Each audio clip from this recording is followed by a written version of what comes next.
Hi, it's me, Julian Venables, the London Astrologer, and I'm back, actually possibly giving on time for a change to give you another astrology video, these short chats to keep you up to date with what the planets are doing in the sky and seeing how that reflects with life on Earth. There's as they say in astrology, as above, so below, and so below is as above, as in what happens in the sky is reflected down here on Earth. So it's a useful way of keeping an eye on, let's say, time and space, or our perception of time and space, and just seeing how how life is reflected by these planets. I think that's the most enjoyable thing about astrology is this ability to be able to just understand our lives a bit better, and that insight over time leads to a greater sort of acceptance of the way life is, just understanding ourselves a bit better. And so yeah, let me carry on anyway and give you some insights into today. So I'm going to be talking about what's happening on Wednesday the 4th and Thursday the 5th of March.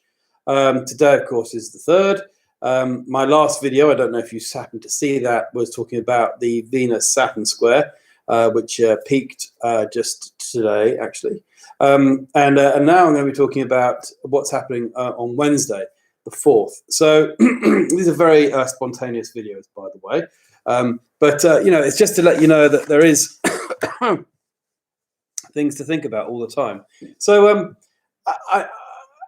Wednesday, the 4th, Mercury, the planet of communication, the planet of skill, the planet of ideas, the planet of discussions, the planet of answers and questions, is moving into Aquarius, but it's doing it in retrograde motion.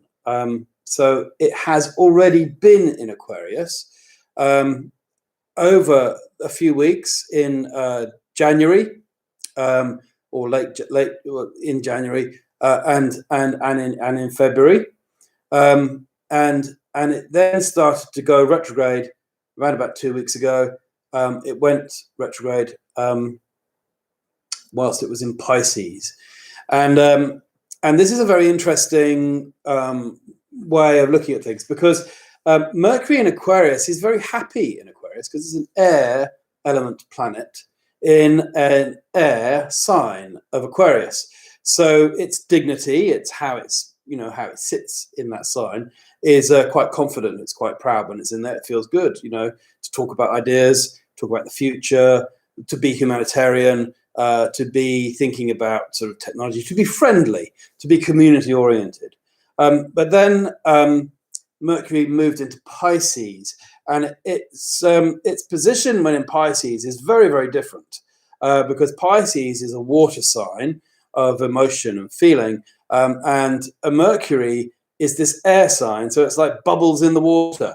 It's like that, but it's more like a sort of just where the air can't contact the water. It doesn't feel very comfortable in there. So Mercury, classically, is known to be in its detriment when it's in Pisces, because it doesn't fit very well in there.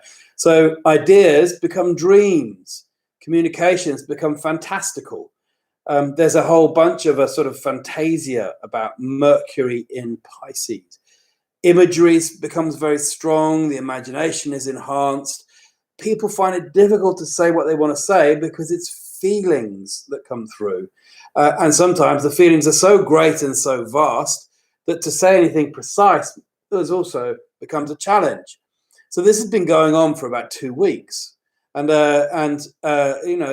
in fact, if I look at my ephemeris, I'm just going to tell you that actually when that was, because I have to sometimes look at the dates to remind myself.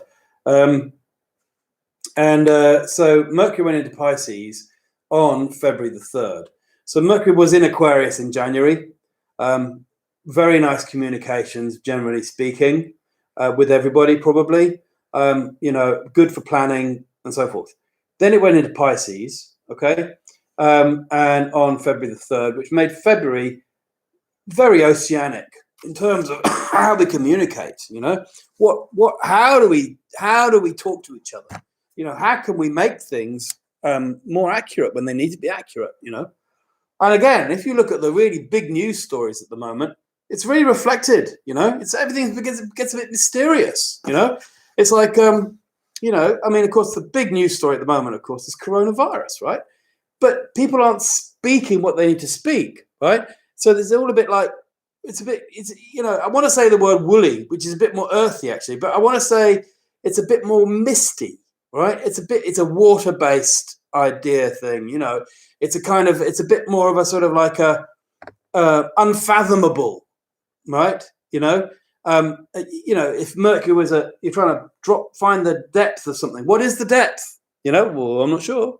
You know, and so how big is this going to get? You know, what is a pandemic anyway? You know, why are these people? You know, why is everybody? You know, and so it's that kind of a feeling with Mercury and Pisces, and that's what it's been throughout February. But now Mercury moves back into Aquarius for a couple of weeks. Okay, so the date that it does that, the time that it does that, is on Wednesday, and it's going to be at 11, just after 11 a.m. Tomorrow. Okay, Mercury goes into Aquarius. So use from tomorrow lunchtime. Yeah, use this very available time to start getting your thoughts back into focus again. If you've been unable to send emails to communicate to people properly, in any sort of way, now's the time to really start thinking about putting your words back into more formulated, easy to understand communication. Okay, so Mercury will be in Aquarius now for until for a couple of weeks, right? And it finishes its retrograde there, you see, and it goes back into Pisces on the 16th of March. All right, so we've now got about days, right, to really get your communications back in order again. And at the same time, Mercury finishes its retrograde cycle in Aquarius. So it goes what we call stationary direct, which means that, again, all this stuff that's been under review, which, let's face it, has been very flowing and wavy, and, you know, the dreams. What are my dreams? Why do I fantasize about things like that? What's actually real? You know, what's real? You know, or what's dreamed about? And this is when Mercury's in Pisces. It's like that kind of thing. You know, it's like, well, maybe I help others a lot, I serve the world, or I do whatever. But what is it? What's really real? You know, what really is real? You know, what's really manifest? And that's really, with Mercury in Pisces, is what we might be looking at. You know, a lot of the things are based around that. You know, that idea of being dreamy. You know, being having higher visions, or how do you practically bring those to earth? You know, as it were. So with Mercury going to Aquarius, things start to become a lot clearer. So we're going to have this 12-day window, okay, from tomorrow afternoon through to March 16th. All right, it's going to be good. All right, and that's going to be very useful. Okay, then after March 16th, and I'll hopefully do another video for that, Mercury goes into Pisces again until April the 12th. So we're not out the depths of the ocean yet, you know, but we're in that very clear, nice air planet in an air sign for 12 days. It's going to be good. So use it to the best of your abilities. You know, if you've got things to say to people, say them, you know, communicate, etc., etc. All right. Now, what happens on Thursday, the 5th of March, is Venus, the planet of likes and loves and attraction and values. It goes into the sign of Taurus. Now, Venus has been in Aries for the last few weeks. It doesn't like Aries. Okay, well, you know, it's a little unfair to say that, because Aries might be like, well, you know, no, Venus doesn't sit very well in Aries, as in it's not at its best there, because as I mentioned this before in earlier videos, Venus is the planet of relationships. It has to always think about other people, how to balance things out, how to be diplomatic. Aries doesn't necessarily concern itself with that very much. Aries pushes its own agenda very forwards. So another news article like that is, of course, the Priti Patel, Home Secretary, right, is very Venus in Aries in a way, or she encapsulates the Venus in Aries because she's now being called a bully and stuff, you know, doing her own thing, pushing people around, being very assertive. That has been the news in the last few days. Venus is women, the feminine essence, the idea of how women interact with the world. And Venus in Aries would be collectively, as a news story, would be something like someone like a politician, Priti Patel, getting to be the focus of everybody. And she's now probably having a lot of duress today because of that. But here's the thing: Venus is about to move out of Aries, and it's going to go into Taurus. And that's a sign that it really likes, because Venus rules Taurus. So what we end up getting is a much more receptive and receiving feeling, okay, of attraction, right, of values. So the focus starts to go to things like nature loving or artistry or gardening or the Earth Mother, that sort of thing, right? That's the kind of archetypes we're looking at with Venus in Taurus. So it might be like, you know, see how these flowers bloom, as it were. Or it might be more, enjoy this music, enjoy this art, enjoy this food, you know, Venus in Taurus. The enjoyment of life, the appreciation of things is very, very Venus in Taurus. So there's going to be quite a big shift away from this idea of things I've talked about already with Venus in Aries into Venus in Taurus. And so there's going to be about harnessing things in relationships, a slight amount of control. Taurus can be quite controlling. There's about utilizing something, right?